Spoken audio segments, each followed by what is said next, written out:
여러분 안녕하십니까. 티타임의 차정인입니다. 자, 미래를 준비하는데 아주 유용한 정보가 가득 찬 티타임. 오늘은 데이터 사이언티스트 그리고 단통법 1주년 그리고 부산국제영화제가 IT를 만났다고 하는데 어떤 모습인지 한번 살펴보겠습니다. 저와 함께 출발합니다.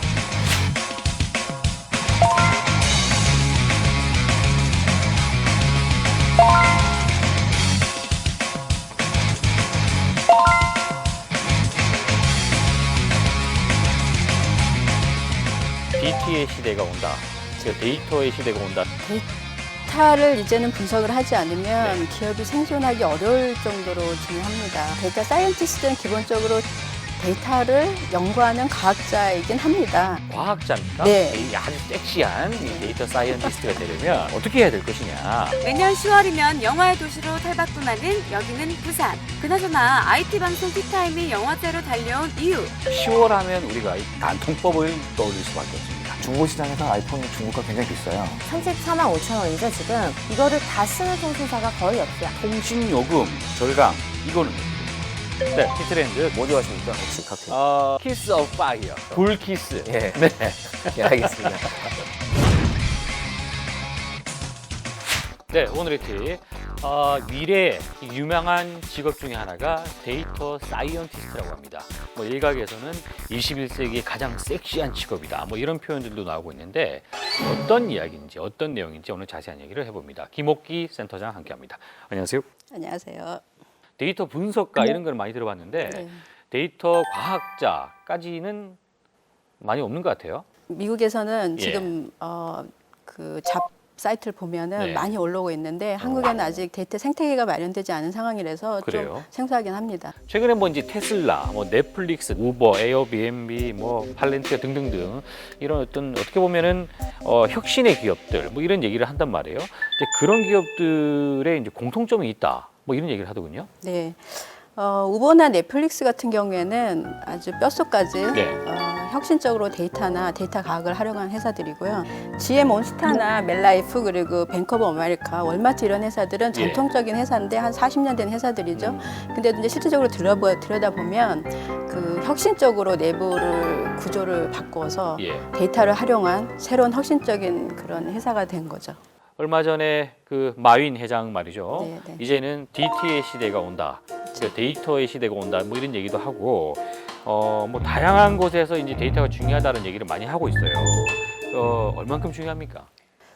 데이터를 이제는 분석을 하지 않으면 네. 기업이 생존하기 어려울 정도로 중요합니다. 2007년 금융위기가 지나고 나부터는 회사들이 많이 어려워졌고 그다음 이제 파산하는 회사들이 많았는데 그거를 이제 데이터를 활용함으로써 극복을 하고 또 한 예로 이제 GM이 2008년에 파산을 했었거든요. 네. 근데 이 회사가 데이터 센터를 2개를 만들면서 2008년, 2009년에 새롭게 이제 지금 아시다시피 새롭게 이제 재혁신적으로 등장을 하는 상황이 된 거죠.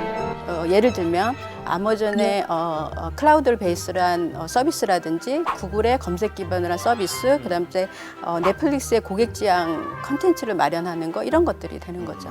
IBM 회장이 뭐 그런 얘기를 했다면서요. 뭐 데이터 사이언티스트를 100만 명을 육성하겠다. 그러니까 IBM 회사 자체를 아예 바꾸겠다는 얘기 아니에요. 성격을. IBM이 원래는 IT의 설비나 그렇죠. 소프트웨어를 네. 했던 회사였잖아요. 근데 이제 앞으로는 IBM 회장은 분석이라든가 데이터를 활용한 뭔가 어떤 인사이트를 찾는 게 더 회사에 중요하다고 사업 전략이 될 수 있다고 생각을 했기 때문에 그런 생각을 하는 거겠죠. 그러면 이제 데이터 분석을 통해서 그러면 비즈니스의 그 패러다임 이런 것도 바뀌고 있다는 얘기예요? 그렇죠. 1950년대 이전에는 대량 생산이 되게 많이 그렇죠. 예전에 생산이 무조건 많이 찍어냈단 그렇죠. 말이에요. 그렇죠. 네. 근데 1950년대 이후 1960, 70년, 80년 들어오면서 어떤 제품이라든지 아니면은 다양성에 대해서 했고요. 1980, 90년 넘어오면서 판매라든가 아니면은 가격 정책으로 많이 사용했고 예. 동시에 또 이제 홍보도 많은 영향을 끼친 파라다임이 넘어왔는데 2000 한 초반 되면서 미국의 경우에서는 가격 경쟁과 홍보가 맞물리면서 이게 이제 저성장 시대에 들어가게 된 거죠. 왜냐하면은 가격을 낮추고 홍보를 많이 하니 비용이 많이 들게 된 거죠. 그렇죠. 그러면서 이제 기업들은 이거를 어떻게 하면 비용을 절약을 할까 생각을 할 때 예. 데이터 분석을 많이 활용을 했던 거죠. 얼만큼 찍어야 되느냐, 누가 좋아할 것이냐 이런 것들에 대한 데이터를 분석을 해야 하는, 된다는 그렇죠. 얘기네요. 예. 그 이후로서는 이제 소셜 시대가 온데 소셜 시대는 많은 데이터가 더 생성이 되잖아요. 디지털 시대로 맞아요. 해서 그 대용량의 데이터를 그러니까 빅데이터 시대라고 하는데 네. 이런 것들이 어떤 다양성이라든지 데이터의 다양성이라든지 어떤 복잡성을 활용해서 데이터 분석을 하면서 새로운 경쟁력, 그러니까 분석 경쟁력이 생기게 된 거죠. 데이터가 주목받는 이유, 다양한 이유가 있겠습니다만, 센터장님과 관련된 뭐 사례가 하나 있더군요. 예전에 이제 그 빅데이터를 언급할 때마다 데이터 분석을 언급할 때마다 911에서 그 테러범을 이제 잡는 데 있어서 이걸 활용했다 이런 얘기를 많이 하는데 그때 그 회사에 계셨다. 그렇죠. 그 회사에서 뭘 하셨습니까? 저는 이제 데이터 분석을 하고 데이터 컨설팅을 했는데 그 당시에 이제 9.11 사태가 나면서 정부에서 그 비행기에 탄 사람들을 찾아내야 되잖아요. 예. 어디서 찾아내야 돼. 이게 어려우니까 저희 회사에 엑심에다가 예. 의뢰를 한 거죠. 근데 의뢰를 했을 때 저희 회사가 여러 가지 다양한 데이터를 갖고 있었는데 그 데이터들을 조합을 해서 납치범들 19명 중에 11명을 찾아낸 계기가 된 거죠. 그리고 나서부터는 데이터 활용이 훨씬 더 많이 또 일반에게도 알려진 계기가 된 것 같습니다. 그렇군요. 예. 오바마 대통령이 이제 당선이 되기 전에 말이죠. 이 데이터 분석을 잘 했다. 뭐 이런 얘기들도 있잖아요. 그렇죠. 그럼 그 하는 사람들이 이제 데이터 분석가라고 부르는 줄 알았는데 데이터 사이언티스트라고 한다는 얘기예요. 그러면 그게 정확히 어떻게 다른지 그걸 이야기를 좀 해보죠. 데이터 사이언티스트는 기본적으로 데이터를 연구하는 과학자이긴 합니다. 과학자입니까? 네, 데이터 사이언티스트란 말은 2001년도에 윌리엄 클리블랜드 박사가 벨랩에서 논문을 내면서 시작이 됐는데 회사 전체의 어떤 가치라든지 새로운 어떤 상품이라든지 전략이라든지 이런 거를 데이터를 분석을 하는 것뿐만 아니라 그거를 가공을 하고 해석을 해주고 그다음에 어떤 좋은 아이디어가 나오면 기업에 제안도 하고 네. 한 예를 예. 들자면 제가 GM 자동차 관련해서 분석 프로젝트를 한 적이 있었거든요. 예. 근데 그 프로젝트 할 때 데이터를 일단은 분석을 하려면 수집을 해야 하잖아요. 그렇죠, 수집. 그 당시에 활용했던 데이터는 고객의 소비 성향에 대해서 소비 왜냐면 성향. 자동차에 관련 회사니까 어떤 사람들이 어떤 자동차를 좋아할까를 분석을 하고 나면 예. 그 성향에 맞춰서 고객의 성향에 맞춰서 자동차를 추천을 하면서 제안을 하는 거죠. 개인한테 이제 판매를 할 때, 자동차를 판매를 할 때 예. 제안을 하는데 그 자동차를 살 수 있는 가장 적합한 시기에 가장 적당한 사람한테 판매를 할 수 있는 어떤 지수를 만들어주는 겁니다. 그 지수를 보면은 이 사람은 스포츠 자동차를 이 사람은 2, 3개월 안에 살 수 있겠다라고 예측을 할 수 있는 거죠. 6개월 전에 만약에 파산이 났다면 미국에서는 파산이 났다면 이 사람이 새로운 자동차로 바꿀 가능성이 많습니다. 왜냐하면 파산이 날 때는 이거를 자동차를 팔겠죠. 네. 그리고 나서는 또 자동차가 필요하잖아요. 좀 안 좋은 얘기지만 조만간 실직할 것 같다라는 네, 분위기가 네. 있다. 그러면 이제 그들이 이제 어쨌든 그 자산 정리를 좀 해야 될 텐데 네. 그 중에 하나로 이제 가지고 있는 차도 이제 뭐 팔고 여러 가지를 하겠다라는 데이터가 나오는 거죠. 그렇죠. 예. 그러니까 이 과정을 데이터 사이언티스트들이 예. 이제 분석을 한다는 얘기네요. 그렇죠. 예, 예, 예. 그러면요, 이런 그 데이터 과학자, 네. 아주 섹시한 이 네. 데이터 사이언티스트가 되려면 네. 어떻게 해야 될 것이냐? 네. 예? 기본적으로 데이터들이 많은 데이터에서 빅데이터의 경우에는 가공하기가 쉽지가 않습니다. 그래서 이런 거를 하기 위해서는 컴퓨터 프로그램 하는 능력이 일단 가장 중요하고 현업의 비즈니스 지식하고 그리고 이제 통계 분석 쪽에 그러니까 데이터를 분석하는 능력 이 세 가지가 가장 중요한 것 같습니다. 그래요. 네. 무엇보다도 실질적으로는 이제 공학 쪽에 있는 경험이 있는 백그라운드가 있는 사람들이 데이터 과학자라면 훨씬 더 유리할 것 같습니다. 한국의 데이터 사이언티스트가 많지 않다라고 하는 뭐 이유는 뭘까요? 제 생각에는 현재로서는 데이터 생태계가 아직 마련되지 않은 거라고 생각을 합니다. 한국이? 네, 왜냐하면 데이터 분석 경쟁력은 금방 이렇게 어떤 뭐 1, 2년 안에 이루어질 수 있는 게 아니거든요. 예. 이게 단계적으로 이제 데이터 분석 경쟁력이 생기는데 기본적으로 뭐 1980년, 1990년대 초기 단계 분석 단계가 네. 2000년 초가 들어오면서 미국 같은 경우에는 데이터를 기업 내에 있는 데이터가 여기저기 모여 있을 거 아닙니까? 그러면 데이터들을 이제 통합을 하기 시작했는데 우리나라는 아직도 이 데이터가 기업 내에 여기저기 널려 있고 그거를 통합적으로 활용할 수 있는 시스템을 이제 초기 단계에 지금 존재하고 있습니다. 야, 이야기를 좀 이제 듣고 머릿속에서 정리를 해보니까요. 데이터 사이언티스트는 21세기의 가장 섹시한 직업 중에 하나다라고 하는 이 말이 네. 바뀌어야 될 것 같습니다. 어떻게 21세기에서 가장 힘든 직업 중에 하나다. 왜냐면 해야 될 게 너무 많네요. 실질적으로 하는 일은 그렇게 섹시하지는 않습니다. 예. 자, 그래 그럼 앞으로 이제 그 국내외 데이터 사이언티스트 미래 어떻게 될 것 같습니까? 현재 데이터 생태계가 아직 아까 말씀드린 대로 마련되지 않은 상태에서 좀 어려운 상황이긴 하지만 네. 정부나 기업도 이거를 이제 인지를 하고 많은 노력을 하고 있고요. 예. 그리고 이제 데이터 분석 프로젝트가 설비나 아니면은 분석 툴 위주로 많은 프로젝트가 진행되고 있는데 데이터 사이언티스트 같은 어떤 전문적인 용역 인건비를 분석 프로젝트에 좀 해결이 된다면 앞으로 이 데이터 사이언티스트에 대한 어떤 전망은 한 20년간은 수요나 아니면은 대우 측면에서 좋아질 거라고 저는 예상을 하고 그렇군요. 있습니다. 예. 자, 무엇을 해야 될지 아직 정하지 못하신 분들 이쪽 분야 한번 관심을 가져보시면 혁신의 한가운데에 있을 수 있겠다라는 생각입니다. 오늘 이야기 하신다고 고생하셨습니다.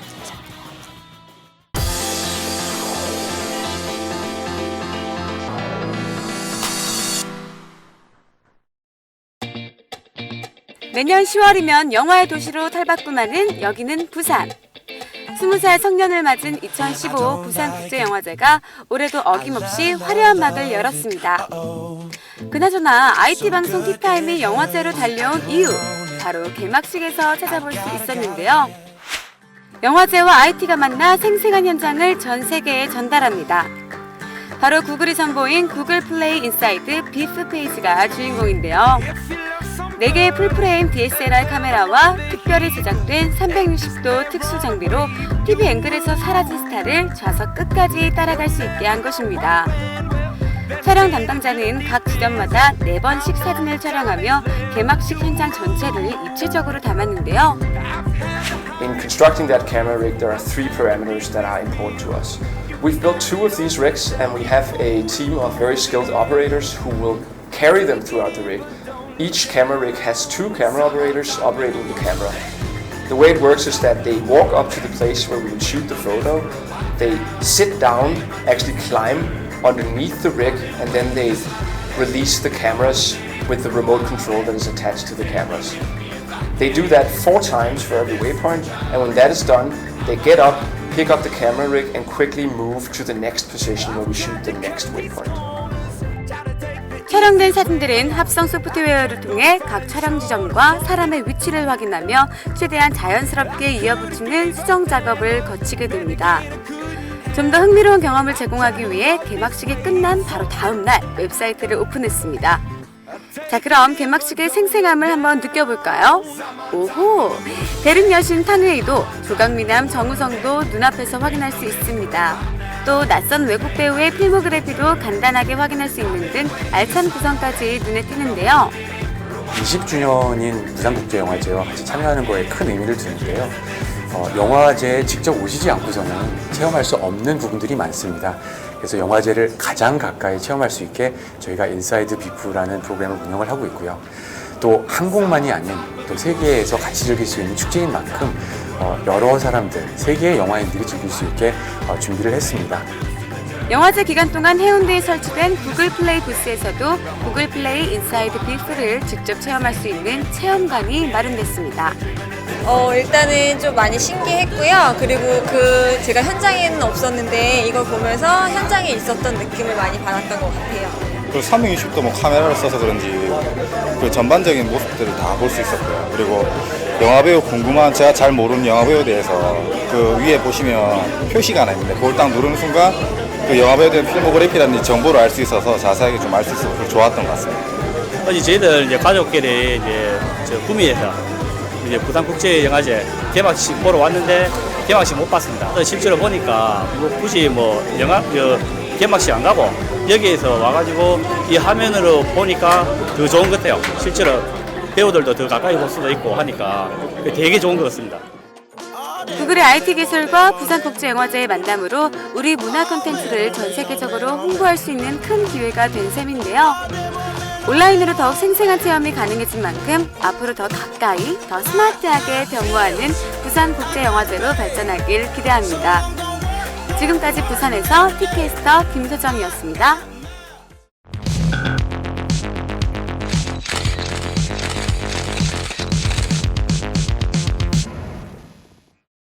네, 테크수다 시간입니다. 남혜영 기자 그리고 최어섭 칼럼니스트 함께합니다. 안녕하세요.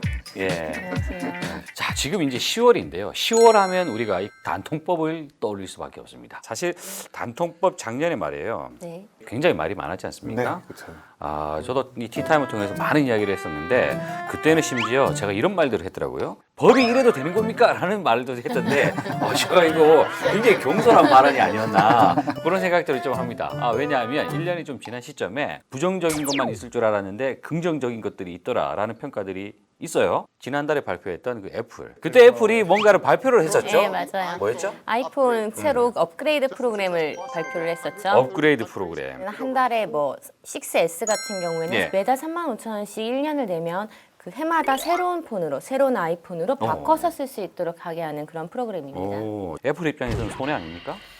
손해는 아닐 수가 있는 게 이 어차피 1년 후에 중고가 거래될 때 책정되는 거래량 거의 유사한 예. 그 금액이 되거든요. 네. 그러면 중저가, 그러니까 중고 시장까지도 염두에 뒀다는 얘기예요. 그 중고 애플의 정책 자체는 1년에 아주 우리가 1년 동안 잘 준비한 제품 하나만 잘 만들어서 팔겠다는 거거든요. 그럼 중저가 시장은 어떻게 잡겠냐? 작년에 우리가 최선을 다했던 제품을 가지고 중저가 시장에다 주겠다는 거죠. 그러니까 이게 가능한 거는 이제 애플이 그동안 계속 고수해왔던 그 리퍼폰이라는 제도. 예. 이게 뭐냐면 중고가가 안 떨어진다는 거예요, 사실은. 그러니까 중고 시장에서 아이폰 중고가 굉장히 비싸요. 근데 그 이유가 사실은 이제 앞으로 우리가 얘기하려는 보조금과 관련이 있는 거죠. 그래서 우리나라 단통법 이야기를 좀 하자면 네. 단통법이 작년 10월 1일에 왜 시책하게 된 겁니까? 그 당시에는 이제 누구는 되게 싸게 사는데 네. 또 누군가는 정가를 다 주고 산단 말이죠. 그럼 이건 정보의 불평등, 차별 이제 이런 피해를 좀 막자. 예. 그리고 실제로 보조금이 얼마나 투입이 되는지 모르고 요금 할인을 지원금이란 명목으로 되게 많이 좀 섞어서 사람들이 정확하게 판단할 수 없는 상황이 있었잖아요. 가계 부담이 크다. 이런 부분을 좀 줄여보자라는 취지에서 정부에서 단말기 유통구조 개선법이라는 이름을 그거를 줄여서 단통법으로 그렇죠. 그렇게 시행하게 됐죠. 그러니까 원래 그 법 취지대로 지금 잘 됐습니까? 정보의 불평등 네. 이거 해결됐습니까? 그거는 확실하게 해결된 것 같아요. 물론 아직도 가끔 뭐 새벽에 우선적으로. 왔다 간다. 예. 뭐 없지는 않아요. 없지는 않은데 예전처럼 이렇게 그런 사례들이 잘 눈에 띄지도 않고요. 예. 지금에 와서 가장 큰 좀 부작용이라면 시장이 얼어붙었다는 거예요. 반대로 중저가 폰은 많이 늘어났죠. 많이 팔렸다. 어느 정도는 된 부분들도 있고요. 그러니까 예. 중저가 폰에 대해서 그동안 통신사나 제조사들이 이렇게 강조하지 않았었거든요. 비싼 폰을 팔아야 됐으니까. 그랬는데 지금은 거의 스마트폰 성능들도 상향 평준화가 됐고 오히려 그렇잖아요. 18개월이 지난 제품들에 대해서는 보조금을 무제한으로 줄 수 있어요. 그렇죠. 그 제품들이 갑자기 인기가 생겼다는 거죠. 유통 구조 개선 일단 약간 변화가 있는 것 같아요. 자, 그러면 두 번째 통신 요금 절감 네.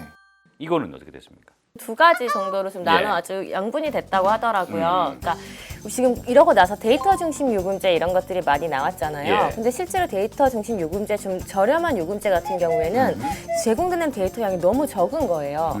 이런 사람들 같은 경우 아예 알뜰폰으로 빠지는 경우가 많고요.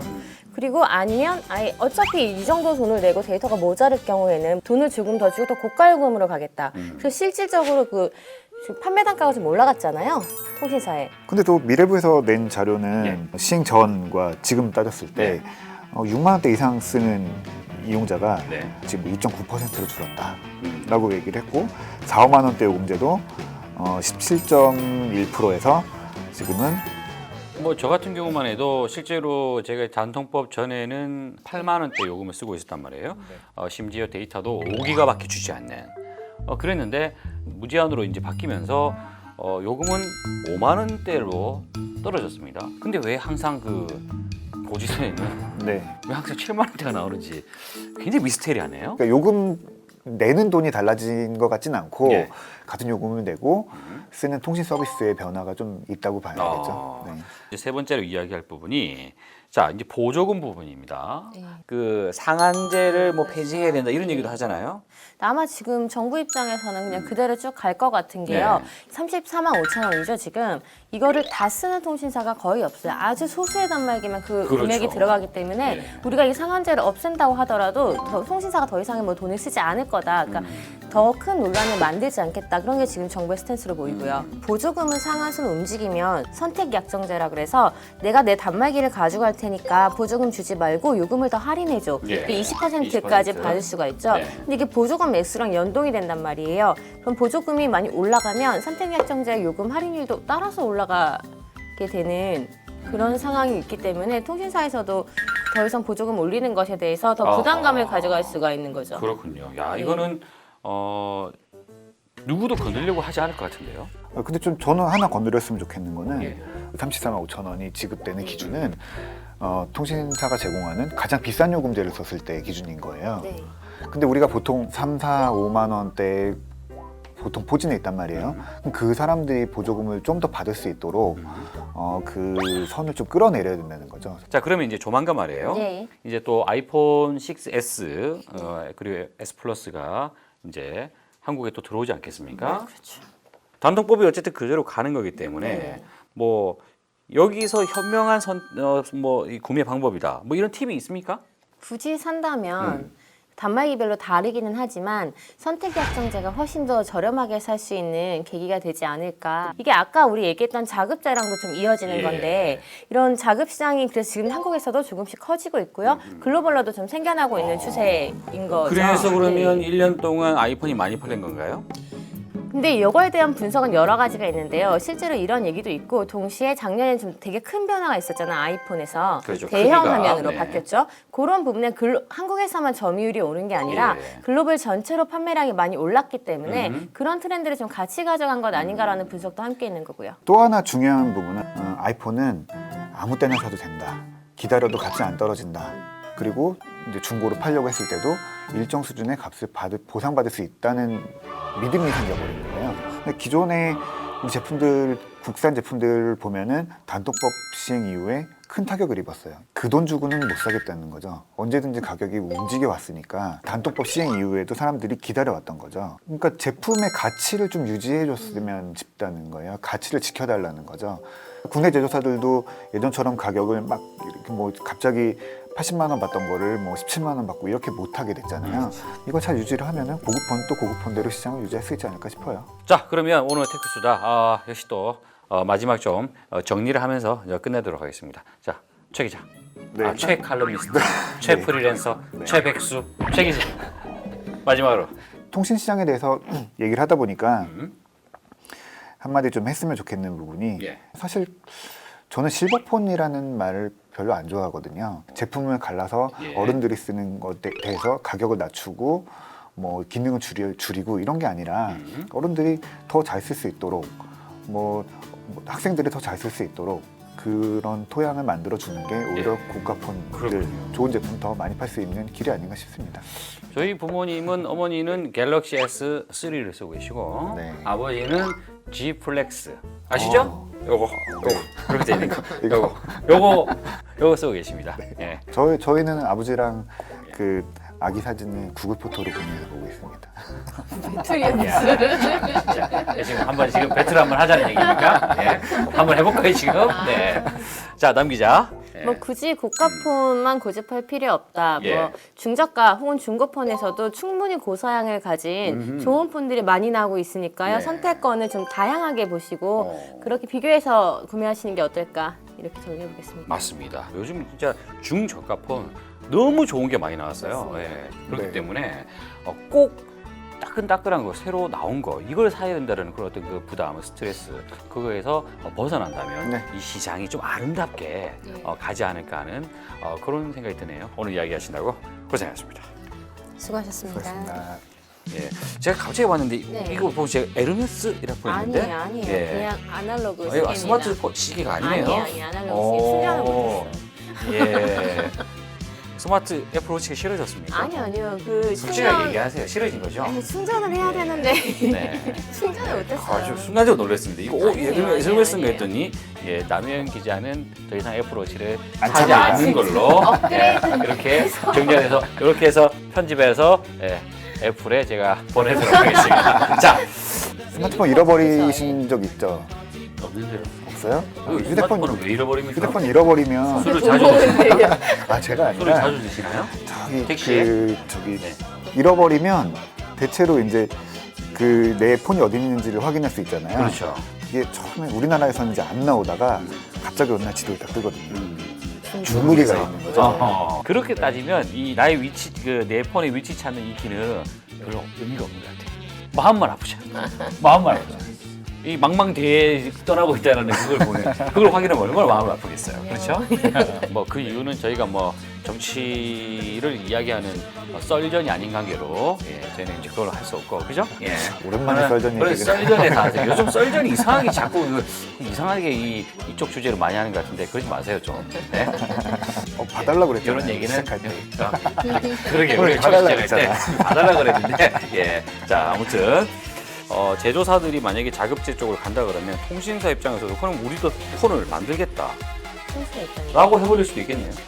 뭐 그럴 수도 있고 그 직접 소싱할 수 있는 방법들도 있고요. 예. 네, 그게 뭐 최근에 나왔던 SKT가 내놨던 루나 같은 경우는 예. 그 케이스고요. 네. 아까 엘모폰이라고 하신. 어때? 뭐 세상에 없는 것도 아니고. 아이폰이 시커지 아이폰 얘기해도. 루나는 지금 하나밖에 없고 조금 잘 나가기 때문에 루나를 언급하면 그게 광고 홍보가 되는 거예요. FX 루나 얘기한 겁니다. 죄송합니다. 뭐요? FX 모르세요? 뭐요? FX? 아 함수. 엑셀에 나오는 함수? FX. 정말 진짜 제가 여기서 진짜 막 바보인 척 하는 것도 너무 힘드네. 루나 압니다. 루나. 이거 루나 여자 아니에요? 여자. 루나 광고 모델이 누군지는 알아요? 루나 광고 모델? 네. 오 세게 들어오네. 몰라요. 루나 광고 모델? 친구인데? 루나 광고 모델은 루나가 하나? 루나 광고 모델. 와. 의도한 대로. 누구요? 소녀시대 서연이 말하는 게 아니고 AOA의 설현? 만날 수 없는 나이 얘기. 야, 이건 제가 진짜 미쳐 내가 이거는 제가 생각을 못했네. AOA는 몇 명입니까? 몇 명입니까? 5명에서 9명 사이겠죠. 야.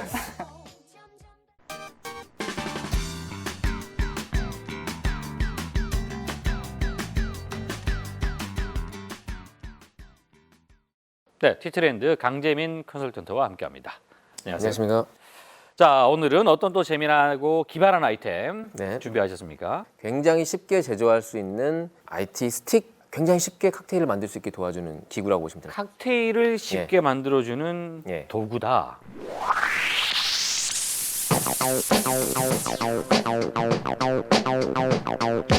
어떻게 생겼습니까? 보시면 여기에 이제 LED가 24개가 들어가 있습니다. 앱하고 연동이 되어 있거든요. 예. 그래서 앱을 실행을 하고 내가 만들 칵테일을 이렇게 고릅니다. 뭐 좋아하십니까? 혹시 칵테일? 제가 아는 거 하나밖에 없어요. 네. 키스 오브 파이어. 키스 오브 파이어. 물 키스. 네. 네. 네, 알겠습니다. 그거 선정하면 이제 그거 만드는 레시피가 있을 거 아니에요? 예. 이게 뭐 레시피를 봤자 사실 컵에다가 예. 컵에다 이렇게 뭐 넣고 뭐 넣고 물 이렇게 하는 넣고 건데 뭐 이거 넣고 예. 네. 그 이제 게이지가 다 다르잖아요 대신에 그렇죠. 이제 양이 비율, 다르잖아요. 네, 비율이 다르겠죠. 그 비율에 맞게 LED가 불이 켜지는 거예요 그 스틱에. 그래서 그 스틱을 자기가 이제 제조하고자 하는 그 컵에다 넣고 예. 그거에 맞게 그대로 이제 앱에서 이제 재료를 알려주겠죠. 어떤 재료를 네. 뭐 넣어라. 그러니까 이 예. 스틱이 네. 액체의 양을 감지해서 알려주고 그런 건 아니네요. 그렇죠. 예. 별로 과학적이지 감지는 않네요. 그런 센서는 없어요. 제가 봤을 때. 예. 모르겠네요, 이거는. 뭐 써봐야 할 것 같아요. 아니 왜냐하면 예. 칵테일이라는 것은 이 바를 가면 말이에요. 예, 예. 섞어서 이 흔들지 않습니까? 그렇죠. 흔드는 그것도 그 맛이 있어요. 예. 그렇지 않아서 그 쉐이커가 예전에 나왔어요. 스마트 쉐이커라고 그래가지고 킥스타트에서 실제로 그 펀딩을 해서 실패했어요. 왜 실패했냐면 어쨌든 너무 비쌌어요. 국내에도 말이죠. 폭탄주 제조 기계가 있는 거 아시죠? 그런가요? 예, 그것도 역시 비율에 따라서 조정할 네. 수 있도록 돼 있거든요. 예, 그렇죠. 그게 나오면 굉장히 장사가 잘 될 것이라고 생각했으나 그닥 이런 제품들은요, 사실 저도 이제 항상 써봐야지 안다고 얘기하는 게 처음에 했을 때 한두 번 하다 보면 신기하니까 하거든요. 구매하고 나서. 근데 계속 사용하게 될지는 두고 봐야 돼요. 그렇죠. 어차피 이게 제조하는 회사도 그냥 아이디어가 있으니까 간단하게 그렇죠. 한번 만들어보고 시장 반응을 보자. 뭐 이 정도로 하지 않았을까 하는 생각이 드네요. 자, IoT 어디까지 상상할 수 있느냐. 이제 칵테일을 만드는 것도 IoT 기기가 나왔다라는 이 정도로 정리를 하도록 하겠습니다. 자, 두 번째 아이템. 여행을 가지 못하는 사람들을 위한 그런 가상현실 여행 서비스가 나왔습니다. 가상현실 여행 서비스.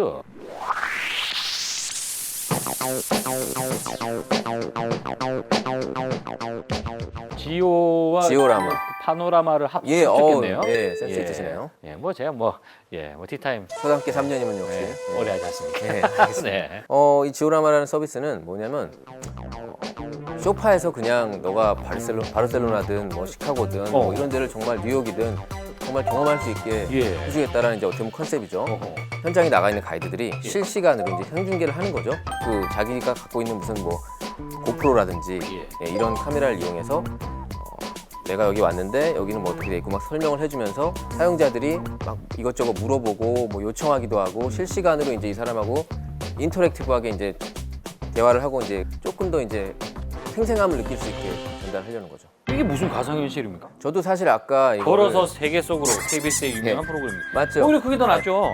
제가 사실 기대하는 거는 여기 이 회사에서 앞으로 도입하려고 하는 게 VR 헤드셋 있지 않습니까? 오큘러스라든지 네네. 뭐 그런 것들을 도입해서 굉장히 생생함을 더 느낄 수 있게 계획하고 있다라고 얘기를 하고 있어서 그런 측면에서는 저는 조금 재밌을 것 같다는 생각을 들고 있습니다. 그렇네요. 아니 사실 저도 이제 가상현실로 세계 여행을 한다라고 하시길래 뭔가 써야 되거든요. 동대문에 있는 거리를 곳곳을 다 찍어놔요.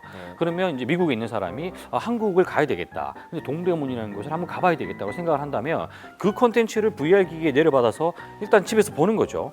구석구석을 살피면서 이런 현장이구나. 좀 정확하게 어디가 그 샵이 어디 있는지도 알고 싶고 맞아요. 하루빨리 이 VR 콘텐츠로 전 세계 곳곳에 콘텐츠가 만들어진다면 저는 이걸 아주 유용하게 쓸 것 같아요. 자, 이번 주말에 말이지 우리가 한번 모로코를 한번 떠나볼까? 그런 다음에 소파에 앉아서 VR 기기를 딱 쓰고 모로코 콘텐츠를 딱 이제 플레이하는 거죠. 차 기자님이 이렇게까지 제가 이렇게 막 한 적이 본인의 없었죠. 니즈가 강력한 게 있다고 이렇게 표현한 적이 없는데 맞습니다. 창업하시는 거 아니에요? 제가 조만간 티타임에서 사라지게 되면 이 콘텐츠를 창업하러 갔다. 이렇게 보시면 될 것 같다는 생각입니다. 자, 이 VR 콘텐츠 가능성이 있다고 보여집니다. 한 가지 아쉬운 게 있네요. 그곳에 가서 인증샷을 찍지 못하겠네요. 아무튼 세계 여행을 컨셉으로 VR 가상현실 콘텐츠가 기획 중이고 만들어지고 있다라는 것들 오늘 아주 좋은 정보였던 것 같습니다. 자, 오늘 재미난 아이템 준비하신다고 고생하셨습니다. 감사합니다.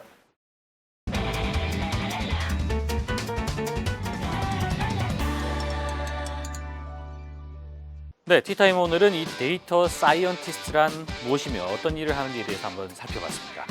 미래는 DT의 시대, 데이터의 시대라는 말을 여기저기서 많이 하고 있는데요. 그만큼 매력적인 직업이 될 수 있다. 그렇다면 어떤 내용인지 한번 관심을 가져보는 것도 좋을 것 같습니다. 티타임 다음 주에 더 좋은 이슈로 찾아뵙겠습니다. 고맙습니다.